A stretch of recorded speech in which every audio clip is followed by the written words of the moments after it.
Why do they not fly over these artists? Yeah. Make them do interviews on American television and not to put them on the main stage. It's still part of the showcase. You need to understand that it's a steady growth. Once upon a time, hip-hop never even had a category at the Grammys. And when they did and won, hip-hop artists weren't called on stage to win their awards. They were called backstage or 5 hours before and all that. It gradually grew. So we need to understand that we as Africans, African music, we need to grow. It's not all about the music anyways, it's all about the industry. Have we sorted ourselves out as an industry? Does the international market look at us and say, oh wow, look at this industry, they're perfect with distribution, rights, copyright management and all that. We don't have all that. All we have is a bunch of music that we're pushing out and some cool videos. You understand what I mean? Yeah. So we don't even have a right to say, show us on the international stage because we have one of the biggest industries. We don't even have an industry.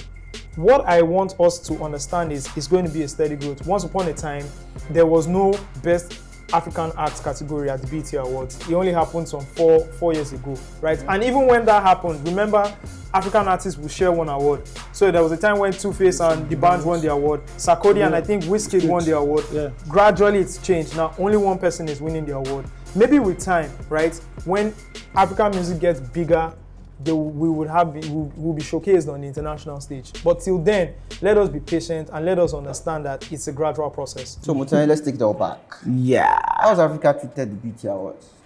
The Black Entertainment Television, the BET Awards, Black Entertainment Television, obviously, it was created. The channel itself was created off the back of amplifying and celebrating Black music, urban music. It was also created of the fact that inclusion or inclusivity was a problem at major awards, other major awards. Like they felt Black people were maligned, so let's celebrate our own. It was also a sort of response to the slow decline in the Soul Train Awards. Soul Train Awards was a thing back in the day. In the mid-90s, one of the most significant, iconic hip-hop stories was told at the Soul Train Awards in 1995. When Dr. Dre swept and Snoop Dogg swept the categories and Bad Boy and Death Row were beefing. So it was quite significant. So with Africa, it was what we could aspire to. Like the Grammy, it's not like now that we are seeing Nigerian artists get Grammy nominations every year.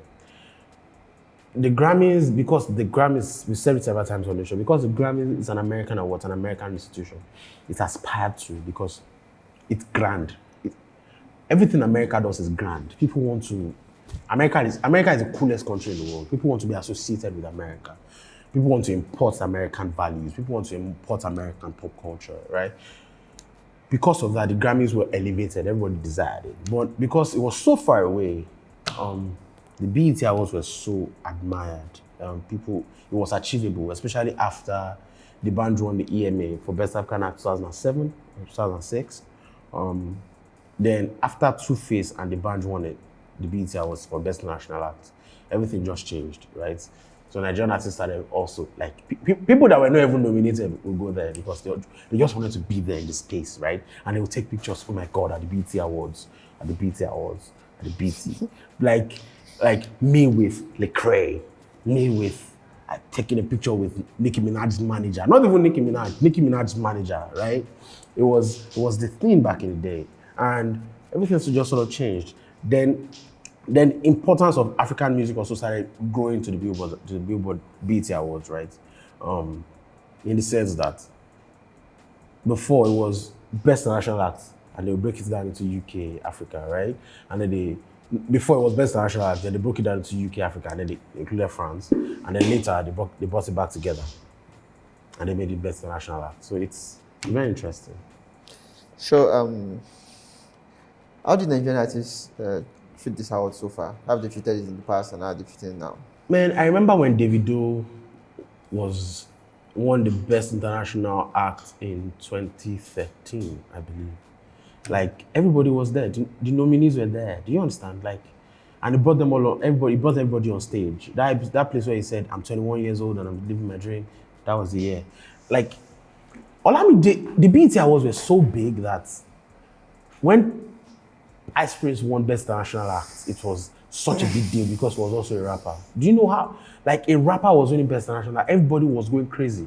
The last time people celebrated an award on that level was when MI won 2 awards at the Mama in 2008, 2009, right? 2009, it was 2009. When when MI won it that year, 2009, that was the last time. And then Sarkodie won it, and then Stonebwoy won it. People perceived it in a different light. It was just what it is. And then Olamide, it was so big that when Olamide was subbing a rapper, on the outro, it was like, ti won know about checking on the baby board, BET, Wale, something. Yeah. Like so it was that big. Yeah, it was that big that people were aspiring to it on that level. That's it. But let's a bit of diversion. So now, do you think Nigerian artists have been flat track bullies when it comes to BET? And do you think this kind of captures the auto dominance of Nigerian music industry for the past decade? It's not a thing of bullying. Is it fair? It is. It's not about bullying. It's just, what else do you expect to happen? As a matter of fact, yes, Stonebwoy won it. People thought it was an upset. Sarkodie, nobody thought it was an upset because Sarkodie it felt like, before a lot of people, me personally, I knew Stonebwoy before at the time, but a lot of people didn't understand, they couldn't process how someone like that will win over the people that were nominated in that category. It's just like when this Tanzanian artist won an EMA over like Tiwa Savage and Whiskey. People didn't understand it. It's just Nigeria is the mecca of Afrobeats. Nigeria is the mecca of, at this time, sadly, over the past 15 years-ish, Nigeria has become the mecca of pop music in Africa, sadly, for every other person. So it's not even about if it's fair or not. It's what it is. And there's not much else anybody else can say about it, sadly. That's what it is. Right. So why does the BET Award have more prestige over the Mobo and the Brit Award, which award may be kind of created to compete with the Grammys? So look, in the 90s, the biggest genres of music in Nigeria in the 90s on Nigerian airplay, on Nigerian airways were hip hop and R&B of American origin. Later, you were seeing boy band culture and pop music, say Madonna, Britney Spears, Christina Aguilera, Pink, Backstreet Boys, Westlife, Celine Dion, like all of these guys were, they later they became a thing, but Nigeria has always aspired to America. And America is the coolest country in the world. America is like, what Nigeria is to Africa, America is to the rest of the world. That's what it is culturally, in terms of pop culture. So, it was only recently that people started knowing British urban culture like that. Not me, I'm talking about Nigerians generally. How many rappers how many British rappers could a lot of people name like 10 years ago? Not a lot. People didn't know a lot of them. But on the other hand, people like Beyonce, Jay-Z, Kanye West, Drake, Eminem, all of these people, they could come to Nigeria and easily sell out 10, 15,000 capacities to it. Stormzy can't do that. Stormzy is the biggest British rapper. It possibly might not be able to sell up to 2,000. Because, that's just the truth. It's sad, but that's just it. Dave might, because he has bigger affinity with Nigeria. Like, he has the record with Wiz, he has the record with Burna. He's actually Nigerian. He's Nigerian, yes, but that still doesn't matter. Stormzy is Ghanaian. Yes, Ghanaian. Can Stormzy go to Ghana and sell out to a 2,000 capacity or 3,000 capacity venue? It's unlikely. It's very unlikely. Except maybe like there's supporting act with it. Like even Rick Ross. Rick Ross is way bigger than Stormzy here. One of the reasons why the Rick Ross event was packed was because Davido was a supporting act, and even because a lot of people are hip hop heads, and because it's Rick Ross. Stormzy is not Rick Ross. Do you understand? Yeah, so, like, back in the day, which British rappers were big? Maybe Tiny Temper era is also Nigerian, but still, nobody still cares as much in Nigeria. Tiny Temper, Dizzy Rascal, Kano, Wiley, all these guys, nobody aspires to them. Like, it's the sad reality. But if people see Jay-Z, Beyonce on an award roster, like, human beings are very vain. Nigerians are very vain. We only judge things by what we see. That's what life is. So the moment you see all those people, oh my God, this is it must be good. If Jay-Z is there, it must be good. Subconsciously, it's like an ad. That's why I was trying to get the Motown people in. Like, only recently, the Mobo and Brit Awards Now they are quite important right now, but still not on the level of a BET Award because BET Award is American and some of these things are there. So that's it. I think when the BET Award started evolving in Nigeria was when someone like when after Burna Boy performed with Stormzy and Ed Sheeran. Ed Sheeran, everything sort of changed a bit. But still, it's still not the same. It's not the same thing. I'm not saying that Mobo used to be good. They went on a hiatus for a while. They used to be quite popular. But even when they were popular, they was not on the level of BET Awards right now. It wasn't even close. Okay, so how has BET contributed to the track rise of Afrobeats, considering that it was our Grammys before the Grammys? It was the journey. BET has always been there to track the success of Afrobeats. Do you understand? Like this era of Afrobeats that I'm talking about, let's say it's 1999 was the origin for Nigeria, but for the rest of the world it was something like around 08, 09, right?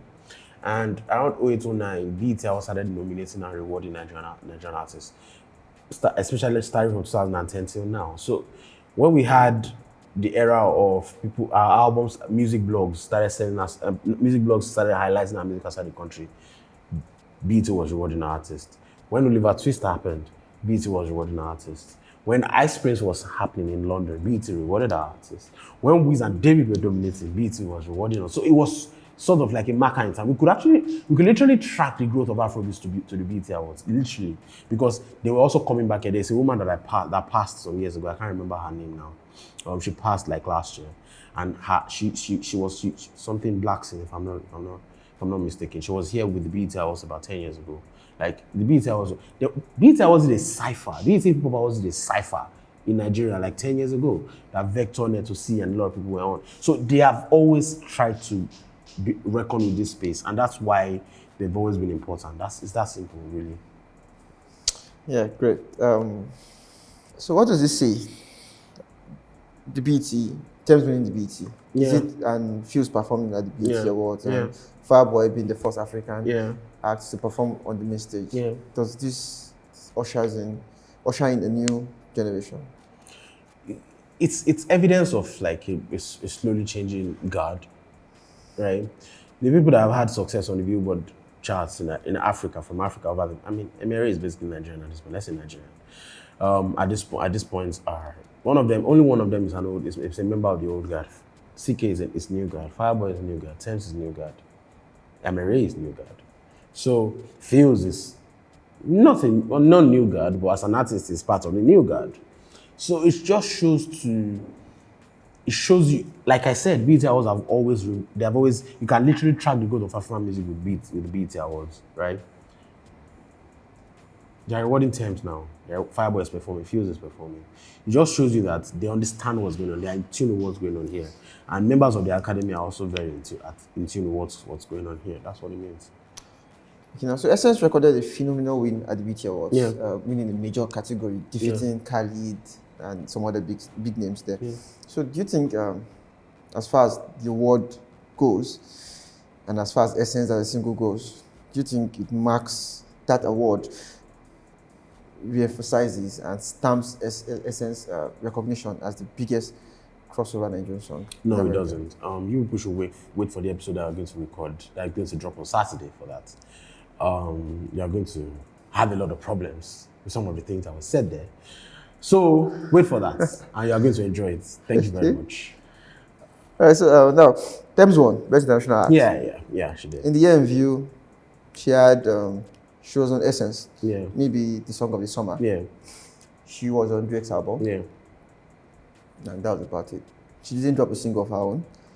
She did. She did. She did. Crazy things are happening. Yeah, Okay. but it was not exactly good. All right. So was the win? Can we call the win an upset? Was it an upset? The first thing I'd like to address here is, like I said the other time, I said the BET Awards have always been like a marker in time for Afrobeats. Now that Afrobeats is a secondary genre, it's not a coincidence that, number one, we are seeing African artists win outside the category. Shout out to Osage Alunge. Osage Alunge did a fantastic episode about the BET Awards in 2000. It was 5 years ago or 7 years ago, where he said that our awards are not getting presented on stage. Do you understand? Like, you're giving us awards backstage, we're not performing on the main stage. But now that BT, I mean, Afrobeats is a secondary American genre. You are seeing a Thames win outside. I mean, a Essence win outside the international category. It shows you that there's growth there. Like, it's different now. Like, major labels are backing it now. Streaming shows it now. There's a thread that someone, Steve didn't mention me on. Let me read it from the person called, let me read it to you. DJ Tistic or something, DJRTISTIC. Someone said, as much as a Mike Hamilton Jr. said, as much as the industry is to blame for R&B not being as supported as it once was, artists are not helping by making music that doesn't make people dance. R&B will continue to lose ground to rap if it keeps only making the same slow, sleepy lullabies over and over again. It's a thread, but that's the only tweet that I want to read out. That DJ quoted it and said, crazy enough, rap is also losing a lot of ground party-wise too. Afrobeats is dominating because it's upbeat, melodic, and bright.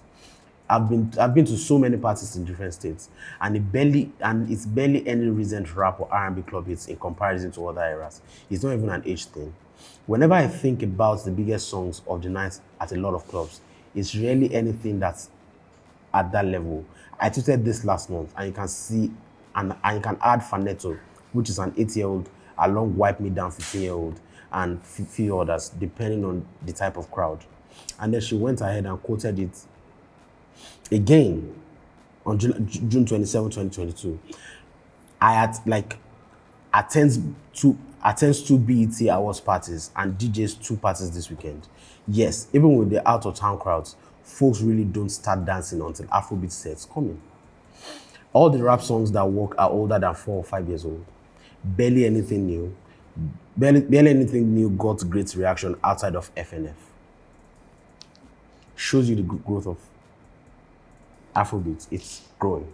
It's on, like, in the next 2-3 years, Afrobeats might become a primary genre in America. It's sharing kind of like the limelight with EDMs when it comes to parties. In the next 2 years, Afrobeats will probably be on the level that K-pop is right now. In the next 2-3 years, if all things being equal. Global hip-hop? Yeah. No, K-pop, sorry. K-pop. On the level that K-pop is right now, in terms of being a primary crossover genre, adoption-wise, right? But the thing with even K-pop is kind of hard to replicate because, number one, not everybody can speak the language. Even K-pop artists, BTS, the moment they started singing in English, their numbers went through the roof. But Afrobeats artists, they sing in English. They sing in Pidgin. People can replicate Pidgin.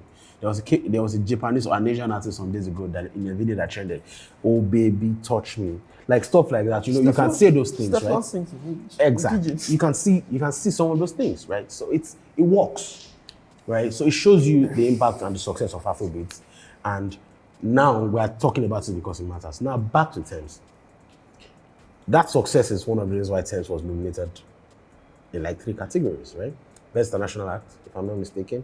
She was nominated for Best New Act, and she was nominated in Best Collaborations category. She won Best International Artist, Best International Act. A lot of people think it's an upset. I think it's an upset. Fair enough. Over Fireboy, I definitely think it's an upset. So you have to look at it not from the perspective of Nigeria, what we like. You have to look at it from their perspective, right? And it's probably also a lot of recency bias as well, because if you're talking over I don't know their year reviews definitely over a preceding 1 year span, but you then have to look at what Thames has achieved. Yes, Wiz has Essence, right? And one of the reasons why Thames is here is because of Wiz. But Thames' features have been crazy. She has had 4 entries on the Billboard charts in the preceding 1 year, right? That's number one. Number two, she also featured on a recent number 1 hit record where her song was sampled, right? It's a lot of recency bias. A lot of people will think, yes, Wiz deserves it because Wiz is definitely the bigger artist. He wasn't nominated. I mean, yes, but people... No, not even Best New Act. She won the National Act. Yeah, he wasn't nominated. Yeah, but it should have been. When you think about it, it should have. But it also shows you that the growth of Thames is crazy. Yeah. Her growth is crazy. A lot of people would say, yes, Fireboy should have won it. Yeah, yes, because Fireboy has had his own entry, personal entry with Peru, right? But Thames has 4. So I think it's about I think maybe they give the award to who is the poster boy or poster girl for Yeah, Afrobeats because of in the popularity. NG. So she is the poster girl Over for there. national Afrobeats. Over there. Yeah. Fireboy is bigger here. She's not as big here. Do you understand? It's a difference. She's not as big as a lot of people here. But to them, she's huge. And perception is all that matters. Perception wins. That's it. Okay. So let's rank the awards Yeah. in terms of their importance, Yeah. the order of their importance. Yeah. Start from the Grammys, the Mobiles, Grammys the number one. BET, the Soul Train Awards, the Brits, the EMAs, and the VMAs. Maybe we should add Mamas to this Nigerian award. Let's throw mamas. We've not had mamas in like how many Since years? 2015. It's been a long time. So let's leave mamas out of it. Number one, I'm going to go for Grammys, obviously. Number two, the BET Awards. Number three, I would say the Mobiles because they are very international, not just British. A lot of it rewards black music. So I would say the Mobiles probably not at number three. No, sorry, the VMAs at number three. VMAs. Definitely.